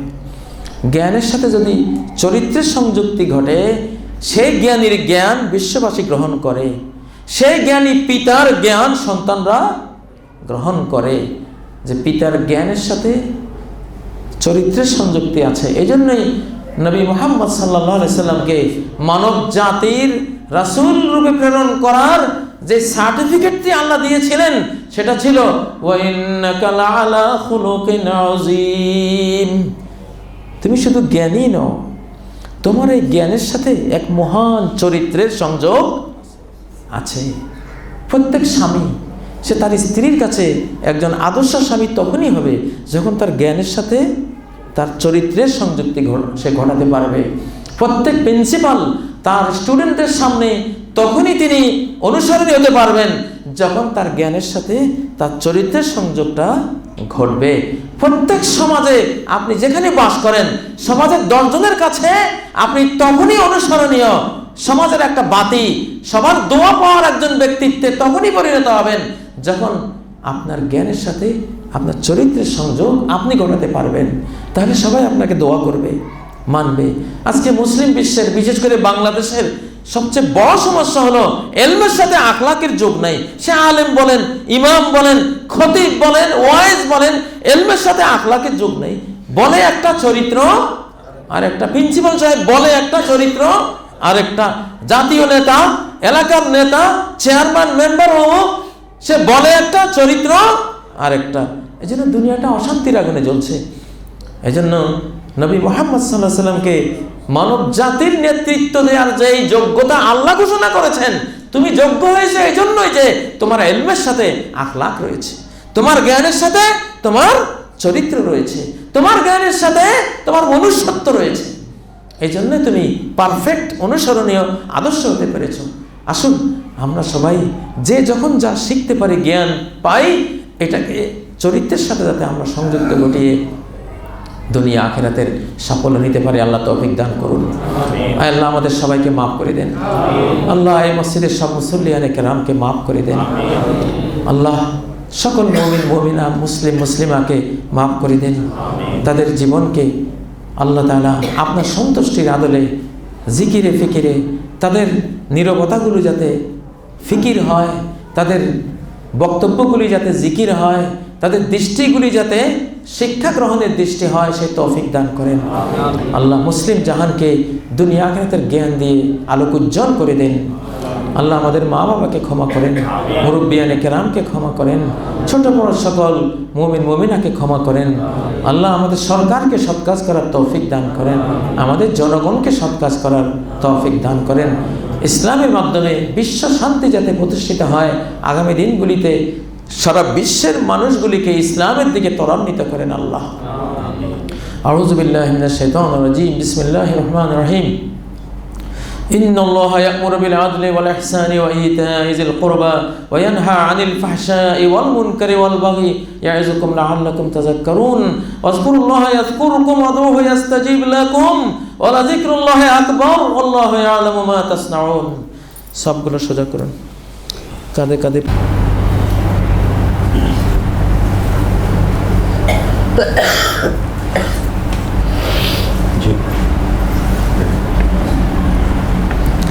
আসসালামু আলাইকুম রহমতুল্লাহি ওয়া বারাকাতুহু। আলহামদুলিল্লাহি রাব্বিল আলামিন ওয়াস সালাতু ওয়াস সালামু আলা সাইয়্যিদিল মুরসালিন ওয়া আলা আলিহি ওয়া সাহবিহি আজমাইন, আম্মা বাদ। আপনাদের কিছু প্রশ্ন। প্রথম প্রশ্ন হলো, মৃত ব্যক্তির জন্য অনুষ্ঠান করে মানুষ খাওয়ানো জায়েজ আছে কি? মৃত ব্যক্তির জন্য আমাদের করণীয় কি? মৃত ব্যক্তির জন্য ইসলাম ধর্মের এক ধরনের নির্দেশনা আছে, অন্যান্য ধর্মে ভিন্ন কিছু রীতি রেওয়াজ আছে।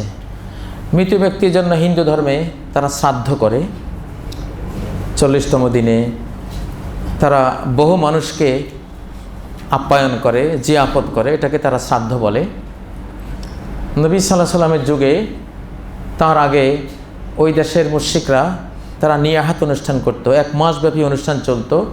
কয়েকজন মহিলা এসে কাঁদতো, এরা ভাড়াটিয়া ক্রন্দসী মহিলা, 1 মাস তারা কেঁদে দেবে, ওদেরকে বেতন দেওয়া হবে।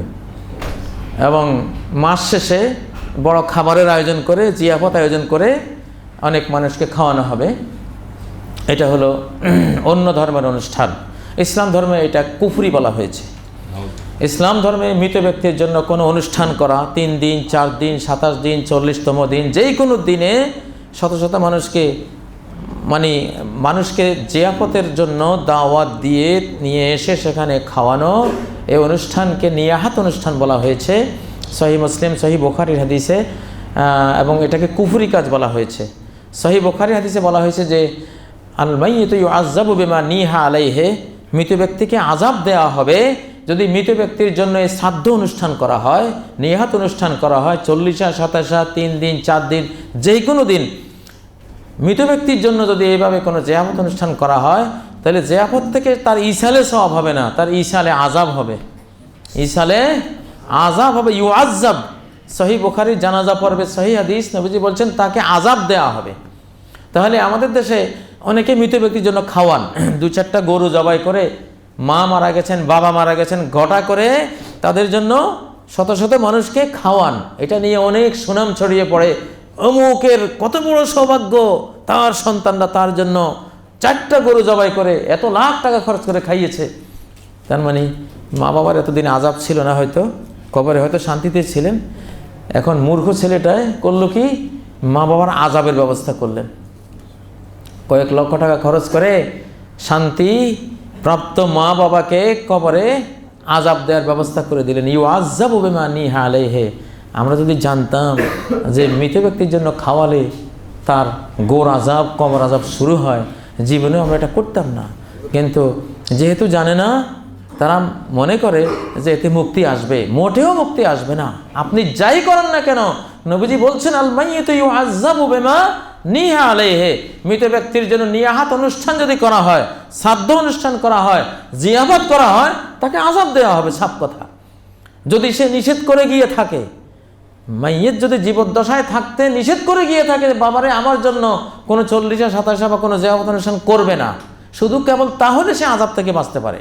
কিন্তু সে যদি ওসিয়ত করে না যায়, নিষেধাজ্ঞা দিয়ে না যায়, সে অবস্থায় ছেলেমেয়েরা করে, ডাইরেক্ট তার কবরে আযাব শুরু হয়ে যাবে। অতএব এটা ভয়াবহ জিনিস। এই পর্বে আমরা যাব না। নবীজি বলেছেন ইসনাতানে হুমা বিন নাসে কুফরুন আত-তাউনু ফিন নাসাব ওয়ান নিয়াহাতু আলাল মাইয়িত, সহিহ মুসলিমের হাদিস, ঈমান পর্বের হাদিস, যে দুটো জিনিস আমার উম্মতের মধ্যে কুফরি হিসাবে বিরাজমান থাকবে। একটি হলো কারো বংশ নিয়ে অভিযোগ তোলা, বংশকে অস্বীকার করা, পিতৃত্ব অস্বীকার করা, কাউকে যারো সন্তান বলে আখ্যায়িত করা অন্যায়ভাবে, এটা কুফরি কাজ। আর নিয়াহাতু আলাল মাইয়িত, মাইয়িতের জন্য নিয়াহাত করা, নিয়াহাত মানে ক্রন্দন, শোক পালন, জিয়াফত, শ্রাদ্ধ ইত্যাদি সব কিছু এই নিয়াহাতের মধ্যে শামিল। ইবনে মাজার হাদিসে রয়েছে কুন্না নাউদ্দুল ইজতিমা ইলা আহলিল মাইয়িত ওয়া সানআতাত তাআমি মিনান নিয়াহা, মৃত ব্যক্তির পরিবারের কাছে যাওয়া, সেখানে একত্রিত হওয়া, সেখানে খাদ্য সামগ্রী তৈরি করে সবাইকে খাওয়ানো, এটাকে আমরা নিয়াহাত মনে করতাম, কুফরি নিয়াহাত মনে করতাম। জাহিলি যুগের, পৌত্তলিক যুগের, শিরকের যুগের ওই শিরকি অনুষ্ঠান মনে করতাম। এটা অতএব এটা পরিত্যাজ্য, কিছুতে এটা করা যাবে না।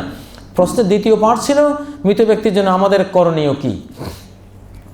আল্লাহ তাআলা আমাদেরকে বলেছেন ওয়াকুর রব্বিরহামহুমা কামা রব্বায়ানি সাগীরা, বলো হে রব, মা বাবা দুজনকে আপনি রহমত করুন, যেভাবে শিশুকালে শৈশবে তারা আমাদেরকে রহমত দিয়ে লালন পালন করেছিলেন, দয়া মায়া আদর স্নেহ দিয়ে আমাদেরকে বাড়িয়ে তুলেছিলেন। তাহলে প্রত্যেক সন্তানের দায়িত্ব ডাইরেক্ট তার মাতা পিতার জন্য দোয়া করা। আওয়ালাদিন সালেহিন ইয়াদউলা, সৎ সন্তান, সুপুত্র সুপুত্রী, সে তার মা বাবার জন্য কি করবে?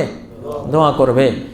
তারপর সমগ্র মুমিনদের জন্য আমাদের দোয়া করা উচিত। রব্বানা ইগফির লানা ওয়া লিইখওয়ানিনাল্লাযীনা সাবাকুনা বিল ঈমান।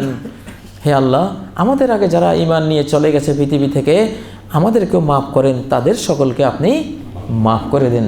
ওয়ালা তাজআল ফি কুলুবিনা গিল্লাল লিল্লাযীনা আমানু, কোনো মুমিনের জন্য আমাদের অন্তরে কোনো হিংসা বিদ্বেষ রাখেন না। রব্বানা ইন্নাকা রাউফুর রহিম, হে রব, আপনি কত স্নেহশীল, কত দয়াময়। এই দোয়াটা করা যেতে পারে।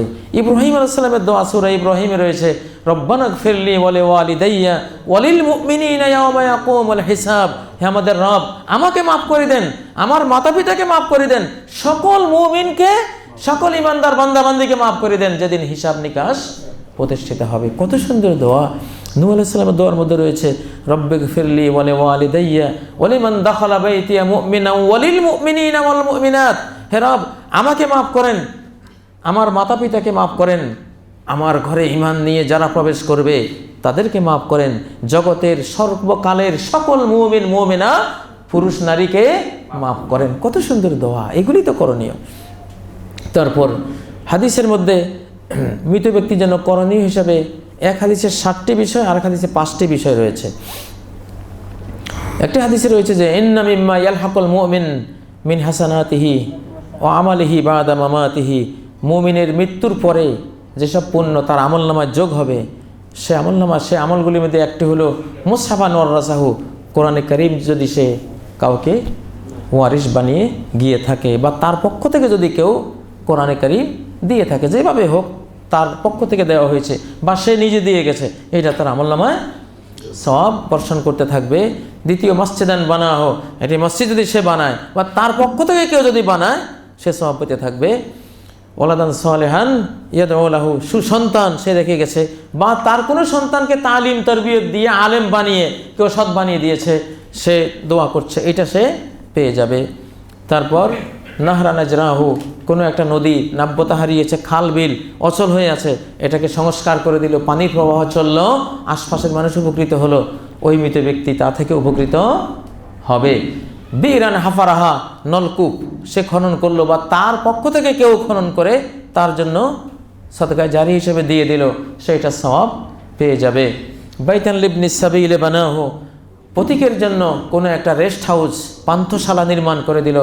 এই সুদীর্ঘ পথে পথিকরা হাঁটতে হাঁটতে এখানে বিশ্রাম নেবে, আমার মায়ের নামে এটা দিলাম, বাবার জন্য এটা দিলাম। এই সমাজ কল্যাণ করলে আপনার মৃত মা বাবা, মৃত যে কোনো ব্যক্তির সওয়াব পাবে।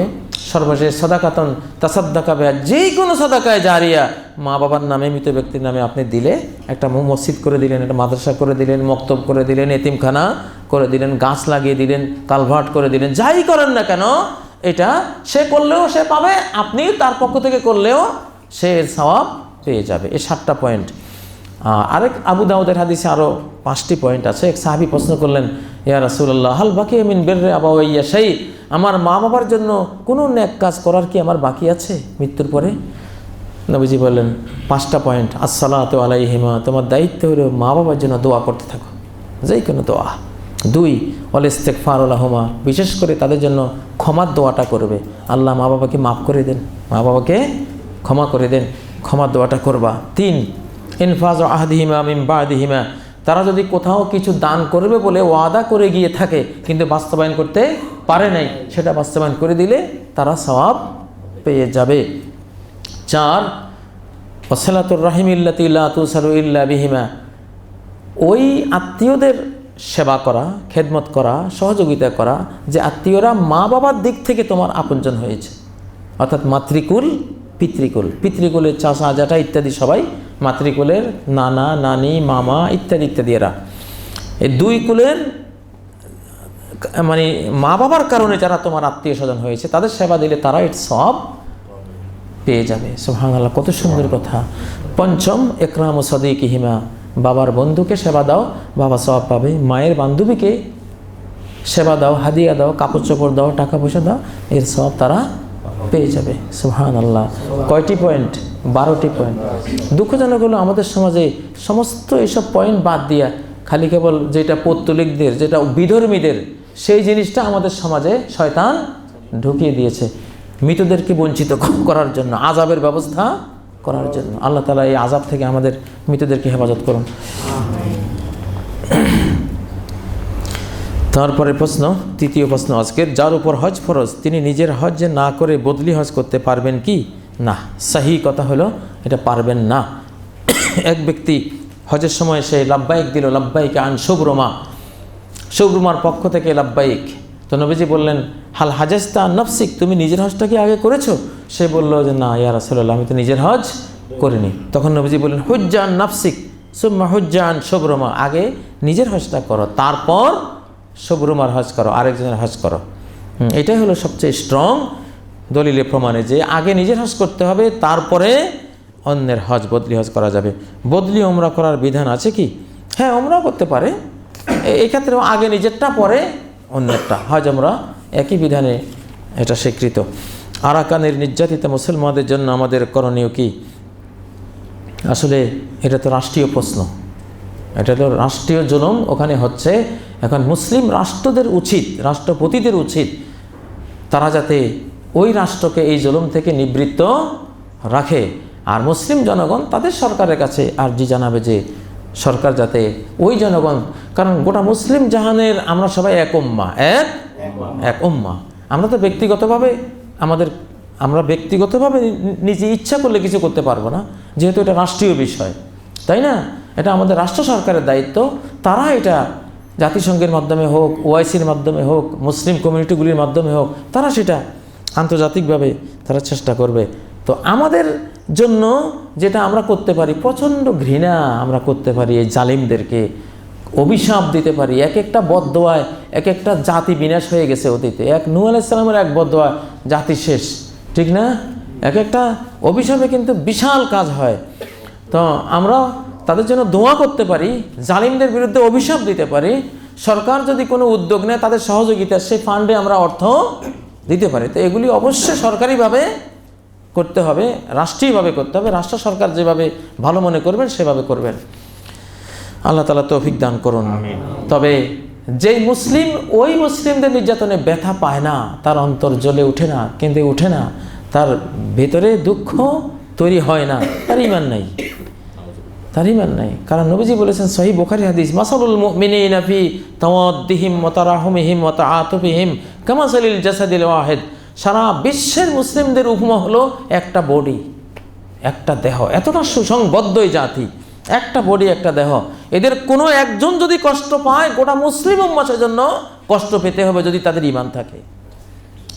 কারণ দেহ যদি সঠিক থাকে, সুস্থ থাকে, দেহের নখের বৃদ্ধাঙ্গুল, পায়ের বৃদ্ধাঙ্গুলিতে ব্যথা লাগলে সারা শরীর কষ্ট পায় কিনা, জ্বর এসে যায় কিনা, রাত্রে ঘুম আসে না, হয় না এরকম? কারণ শরীর সুস্থ আছে, নার্ভের সম্পর্কটা ঠিক আছে, এজন্য অনুভূতিটা ট্রান্সফার হচ্ছে। তো ঠিক মুসলমান যাদের ঈমান থাকে, বিশ্বের যে কোনো প্রান্তের একজন মুসলিম, যেমন বাংলাদেশের যদি কোনো মুসলিম কষ্ট পায়, সমগ্র জাহানের মুসলিমরা যাদের ঈমান আছে তারা প্রতিক্রিয়া জানায় কিনা, ব্যক্ত করে।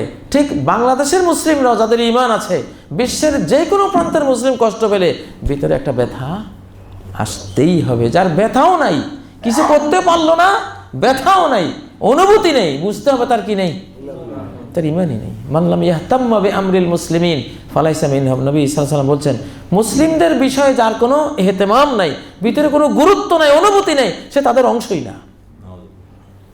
তো এই জিনিসটা আজকে আসলে বড় দুঃখজনক যে এতগুলি মুসলিম রাষ্ট্রপ্রধানরা থাকতে কিভাবে কি নির্যাতন তারা করছে। আহা, বিশ্ব ইতিহাসে এটা বিরল, বিশ্ব ইতিহাসে বিরল। আল্লাহ তাআলা এই জালিমদের ধ্বংস করুন বলুন আমিন। মুসলিম উম্মার রাষ্ট্রপ্রধানদেরকে তাদের উদ্ধারে ভূমিকা রাখার তৌফিক দান করুন, বাংলাদেশকেও তৌফিক দান করুন। তাবিজের ব্যাপারে ইসলামের বিধান কি? এটা সাফ কথা। তাবিজটা হলো পৌত্তলিকদের আচার, তাদের ধর্মাচার। এটা আমাদের ধর্মাচার না, এটা বিজাতীয় জিনিস, বিজাতীয় কালচার।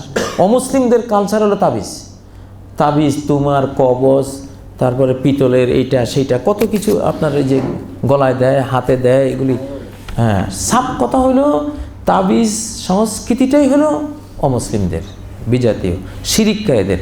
ইসলামের সাথে এটার কোনো যোগাযোগ নেই, কোনো সম্পর্ক নেই। মুসলিম উম্মাহ এটা করবে না। আরব দেশে পৌত্তলিক যুগে তারা এটা করতো। জি তামা ইমাম হবেলি, আরব কবিদের কাব্যের মধ্যে পাওয়া যায়।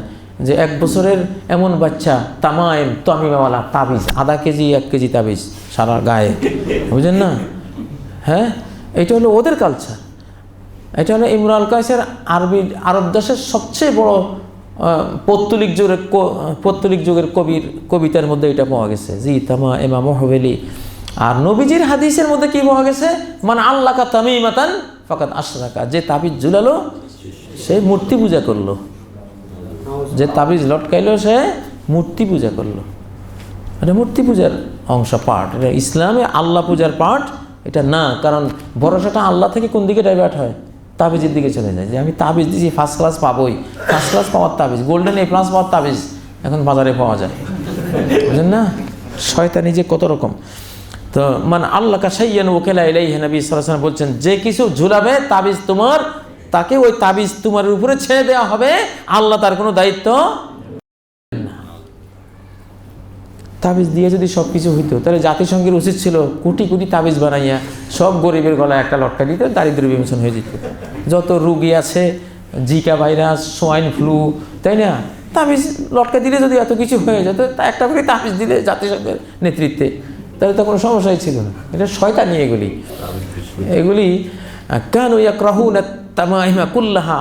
সাইয়্যিদুত তাবিঈন সাইয়্যিদ ইবনুল মুসাইয়্যিব রাহিমাহুল্লাহ উনি বলছেন, সাহাবায়ে কেরাম তাবিঈন এজাম সব ধরনের তাবিজকে হারাম মনে করতেন, মিনাল কোরআনে আও গাইরিল কোরআন, চাই সে তাবিজ কোরআন দিয়ে লেখা হোক, চাই সে তাবিজ কোরআন ছাড়া অন্য কিছু দিয়ে লেখা হোক, তাবিজের কোনো সুযোগ নাই। প্রশ্ন করতে পারেন, কোরআন দিয়ে লিখলে শিরক হবে কেন? কোরআন দিয়ে লিখলে শিরক হবে এই জন্য যে তাবিজ কোনটা কোরআনের আর কোনটা ওর মন্ত্রের, এটা পাবলিক কি বুঝবে? তাহলে তুমি যদি কোরআনকেও তাবিজ বানিয়ে ঝুলাও, এটা শিরকি বাক্য লিখে তাবিজ ঝুলাবার রাস্তা সুগম করে দেবে। এটা উসিলা হবে শিরকি তাবিজের, ঠিক না? শিরকি তাবিজের উসিলা হবে। সেই কারণে কোরআন হাদিস লিখেও তাবিজ লেখা সাহাবায়ে কেরাম হারাম মনে করতেন, এটা করা জায়েজ নেই। আর আরেকটা হলো, কিছু লিখে আমি লটকাইলে আমার ফায়দা কি? কোরআন লটকাইলে সওয়াব হবে, এটা তো কোরআন হাদিসে কোথাও নেই। কোরআন পড়লে 1 অক্ষরে 10 নেই, পড়লে। যেমন আপনি আঙ্গুর খেলেন, নাশপাতি খেলেন, আপেল খেলেন, সেটা খেলে আপনার ভিটামিন হবে, ক্যালসিয়াম হবে, আপনার আমিষ হবে, কত কিছু হবে, ঠিক না? কিন্তু আপনি যদি 1 কেজি আঙ্গুর গলায় লটকাইলেন, খুব দামি দেখা 1 কেজি আঙ্গুর 400 টাকা দাম, বুঝলেন না, একবার টাটকা, আজকে মাত্র ফ্রিজ থেকে বাইর করছে। এখন কিরে লটকাই রেখেছেন ভাই, তুমি আঙ্গুর লটকাইলে কেন? ওই অনেক ফায়দা আঙ্গুরে, এই আছে সে আছে, এই ভিটামিন ওই ভিটামিন, এটা কোরআনেও আছে আঙ্গুরের কথা, ওই যে লটকাইছে। আরে পাগল, এটা কোরআনে লটকাইবার কথা কইছে না খাবার কথা কইছে? এটা খাইলে উপকার, যেটা যেভাবে উপকার নিতে হয় সেটা সেইভাবেই উপকার নিতে হবে। এখন আঙ্গুর লটকালে যেমন কোনো ফায়দা নেই, কোরআন লটকাইলেও কোনো ফায়দা নেই। কোরআন পড়লে ফায়দা, আঙ্গুর খেলে ফায়দা, যেটা যেভাবে নিতে হবে সেভাবে। অতএব এসব তাবিজ তোমার, এটা আসলে সোর্স অফ ইনকাম। এই তাবিজ বাংলাদেশে কেন আছে জানেন? এটা অনেক হুজুরের, তাবিজি হুজুরের সোর্স অফ ইনকাম, টিয়া পাখিওয়ালার সোর্স অফ ইনকাম। টিয়া পাখি একটা আছে খাঁচার ভিতরে, কার ভাগ্যে কি আছে সব লেখা। তোর যদি এতই গায়েবের ইলম থাকে, তোর এই দুর্দশা কা, আজকে তুই এই খাঁচা লইয়া বসে রইলি এখানে। হ্যাঁ, এত যদি অদৃশ্যের জ্ঞান জানোস, তাহলে কবে ছাইলের দাম বাড়বে? আগামী 1 মাস আগে যাই নাই তো তুই 1 রাতেই তো আঙ্গুল ফুলে কলা গাছ হতে পারতি, ঠিক না? বাজার যেভাবে আপ ডাউন করে আজকাল, তো তুই তোর নিচের দুর্গতি থেকে তো বুঝে যা পড়া কপাইলা। দুনিয়ার যত জ্যোতিষী গণক তাবিজ তোমার আল্লাহ, এগুলি ম্যাক্সিমাম না খাই থাকে, এগুলো ফকিরি কাটে না, আল্লাহ তাআলার অভিশাপ পড়ে এদের উপরে, এগুলো করবেন না। আমি রাগ করে কাজী অফিসে গিয়ে আমার স্বামীকে ডিভোর্স দিয়েছিলাম, কিন্তু পরদিন ভুল বুঝতে পেরে কাগজ উঠিয়ে নিয়েছি। এখন আর উঠাইলে কাজ হইবে না। কাজীর মাধ্যমে করাই আসছেন, আবার কিসের ভুল বুঝানি গেছে, আপনার স্বামী শেষ। কাজী বলেছেন আমাদের ডিভোর্স হয়নি, একটু কাজীও মূর্খ। ওই মূর্খ কাজের অথবা স্ত্রী যদি তার স্বামীকে ডিভোর্স দেয়, এবং এটা কাজী কিন্তু সরকারি প্রতিষ্ঠান, অভিভাবক, রাষ্ট্রীয় একজন অভিভাবক, সে সরকার কর্তৃক নিয়োজিত, তো সে যখন বিবাহকে করে ডিসমিস করে দিছে, এটা বিবাহ নাই। এখন আপনি ইদ্যত শেষে 3 পিরিয়ড শেষে নতুনভাবে ওই স্বামীকে বিয়ে করে নিতে পারবেন, যেহেতু স্ত্রীরা তালাক নিলে এক তালাক হয়, অতএব এখানে সুযোগ আছে। তবে তালাকে বায়েন এটা বিচ্ছিন্নতাকারী তালাক, ফিরে আনার মতো তালাক না। এই জন্য 3 পিরিয়ড শেষে নতুন মোহরানা ঠিক করে স্বামীকে রাজি খুশি করিয়ে বিয়ে পড়িয়ে যদি নিতে পারেন তাহলে আপনার কপাল ভালো, আর না হলে সুযোগ নেই। প্রশ্ন, শুধু ফরজ সালাত আদায় করলে কি আমার সালাত হবে? অবশ্যই হবে। শুধু আপনি বেসিক ডিউটি করতেছেন 9টা থেকে 5টা, আর কোনো ডিউটি নেই, ওভার টাইম কিচ্ছু নেই, শুধু বেসিক ডিউটি। বলেন আপনার চাকরি ঠিক থাকবে না? বেতন, পেনশন, বোনাস সবই তো পাবেন, কারণ বেসিক ঠিক, সব ঠিক। বেসিক ঠিক, সব ঠিক। ওভার টাইম করলে করলে, না করলে নেই। নফল করলে ভালো, সুন্নত পড়লে, নফল করলে অনেক অনেক পাবেন, অনেক বাড়তি পাবেন। কিন্তু সেটা না করলে আপনি জাহান্নামে যাবেন না, বাড়তিটা কাট অফ হবে, কিন্তু জাহান্নাম আসবে না। সুন্নত নফল বলা হয় ওইসব ইবাদতকে, এটা মূলনীতি খেয়াল রাখবেন, সুন্নত নফল ইত্যাদি তাতাউর ওইসব ইবাদতকে বলে যেগুলি করলে বিপুল সওয়াব আছে, না করলে কোনো গুনাহ নাই, না করলে কোনো গুনাহ নাই। এক বেদুইন আরবের গ্রামীণ ব্যক্তি এসে নবীজিকে প্রশ্ন করলেন, ইসলাম কি? নবীজি বলেন 5 ওয়াক্ত সালাত রাত দিনে এটা পড়তে হবে, তারপরে কি যাকাত দিতে হবে, তারপরে কি রোজা রাখতে হবে। এইভাবে সে প্রশ্ন করলো। প্রশ্ন শেষে এটা সহিহ বুখারীর কিতাব সিয়ামের প্রথম হাদিস, সিয়াম পর্বের প্রথম হাদিস। ওই গ্রামীণ ব্যক্তি পরে বলল, আল্লাহে লা আতাতাওয়াউ শাইআন, আল্লাহর কসম আমি জীবনে কোনো সুন্নত কোনো নফল পড়ব না, বাড়তি কোনো ওভারটাইম করবই না। ওয়ালা আনকুস মিম্মা ফারাদাল্লাহু আলাইয়া শাইআন, আল্লাহ যে ফরজগুলি করেছেন বেসিক ডিউটি, এগুলিও আবার কোনোটা কম করব না, বেসিকে বেসিকে চলবো, কোনো ওভারটাইম নফল সুন্নত এগুলি করব না। দৃঢ়ভাবে বলল। নবীজি বলেন, আফলাহা ইন সাদাক, সে জান্নাতি হয়ে গেছে যদি সত্য বলে থাকে। আর বাংলাদেশে ওই লোক জাহান্নামী হয়ে গেছে। বেটা তুই নফল পড়বি না, সুন্নত পড়বি না, তুই আবার জান্নাত। কয় মুসাফিরের জন্য জোহর 2 রাকাত, কিন্তু সুন্নত মাপ নাই। আল্লাহরটা মাপ আছে, নবীরটা মাপ নাই। কি জাহেলের ঘরে জাহেল, চিন্তা করে দেখে।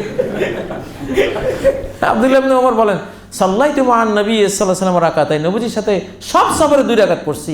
ওমা আবু বকরিন রাকাতান, আবু বকরের সাথে 2 রাকাত করে পড়ছি, মাত্র 2 রাকাত, কোনো সুন্নত নাই। ওমরের সাথে 2 রাকাত, ওসমানের সাথে 2 রাকাত, সবখানে সব সাহাবায়ে কেরাম সফরে শুধু ফজরের সুন্নতটা নবীজি পড়তেন। সুন্নত ফজরের সুন্নত এমনি তো মাত্র 2 রাকাত, ওখানে এত সংখ্যা কম আছে তো 2 রাকাত, আর ভিতরটা পড়তেন, আর কোনো সুন্নত নামাজ পড়তেন। আর বাংলাদেশে এগুলো নবীরটা মাপ নাই। বাঙালিও কি ডরান্ডরা, কয় হুজুর আল্লাহটা তো যাক, ওইটা মাপসাপ আছে। দেখেন এরা আল্লাহ থেকে নবীরে বড় মনে করে, নাউজুবিল্লাহ, আমি জানি। হ্যাঁ, কি জাহালাত এটা। এটা তো আপনি বানাইছেন, আমি বানাইছি, সুন্নতুল মুআক্কাদা। নবীজি তো এক কথা বলে দিছে, আফলাহা ইন সাদাক। সাহাবী প্রশ্ন বলছে যে লা আতাতাওয়াউ শাইআন, কোন সুন্নত নফল আমি করব না, তারাবিও পড়তাম না, দেখি কি হয়। কারণ আরো সিরিয়াস আচ্ছা মানুষ তো, এগুলি গ্রামের লোক সোজা সাপটা, অত আমের উট পালি, তারপরে ভেড়া পালি, অত আমল কত করে করবো, শুধু ফরজটা। নবীজি উত্তর দিলে, হ্যাঁ যাও, জান্নাত। দেখেন ইসলাম কত সুন্দর, কত সুন্দর। এইভাবে বলার অর্থ এই নয় যে তুমি সুন্নত পড়ো না, নফল পড়ো না, ওটা তো আলাদা ছাপটা। তোমার তো আকীদা ঠিক রাখতে হবে।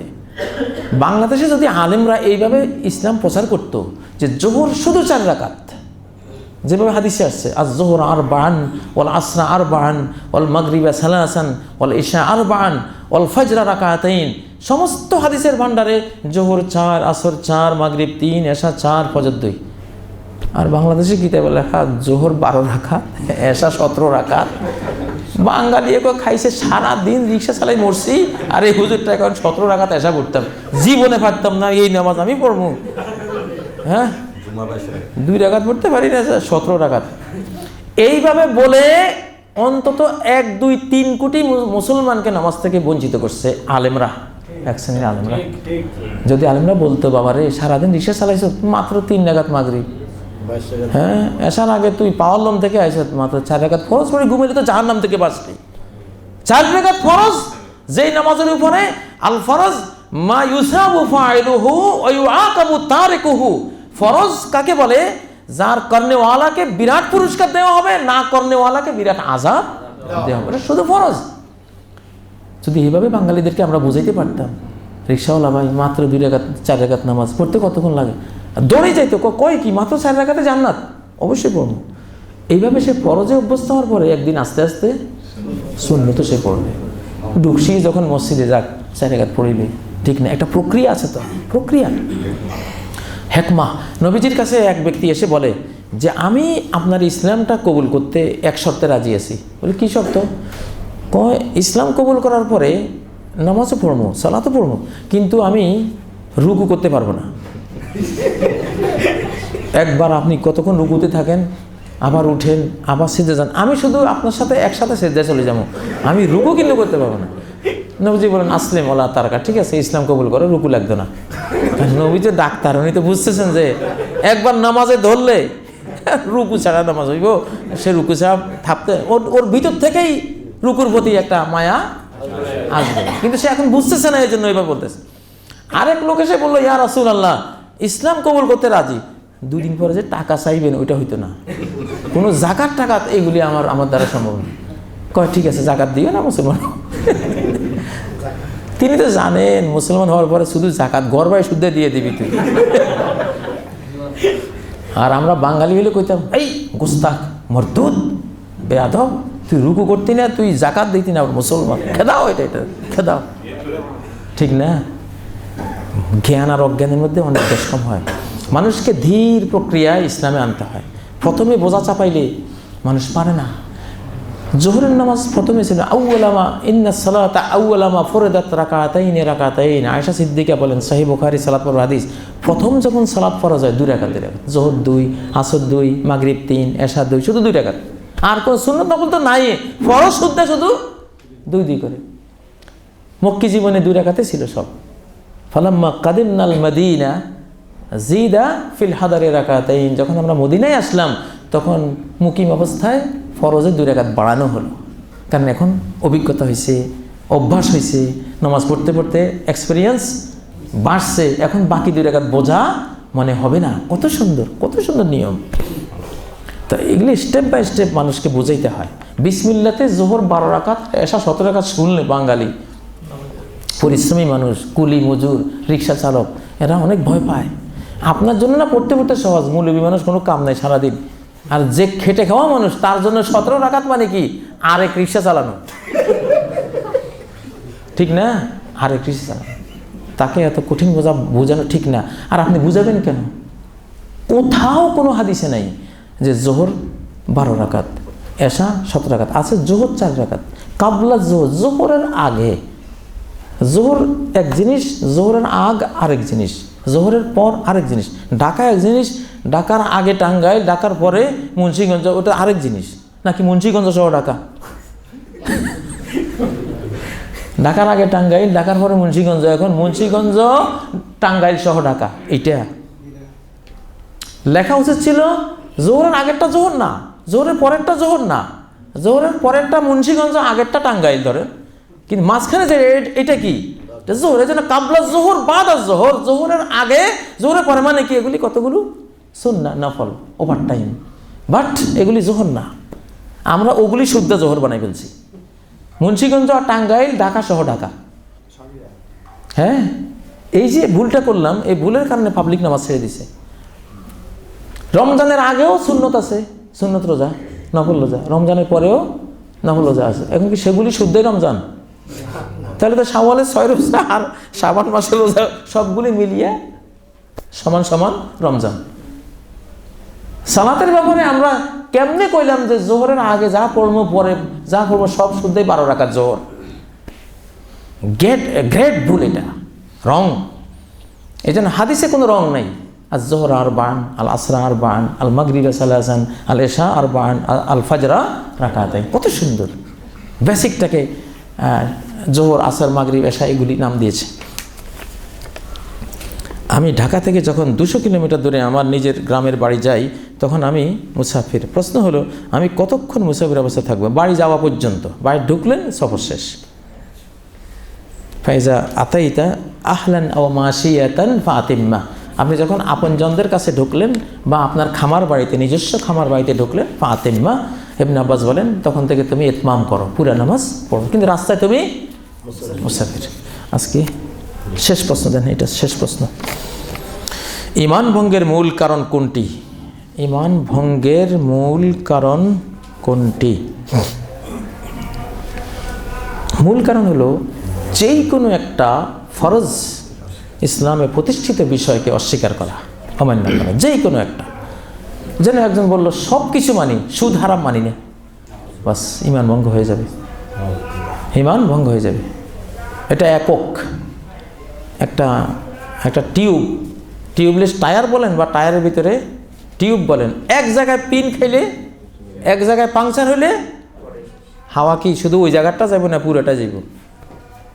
হ্যাঁ, এক জায়গায় যদি পিন ঢুকে, হাওয়া কি শুধু পিনের জায়গাটা পাস হবে না, পুরা চাকার পুরা টিউবের হাওয়া পুরাটাই। এই জন্য শয়তান এক জায়গায় শুধু অমান্য করেছিল। কয় জায়গায়?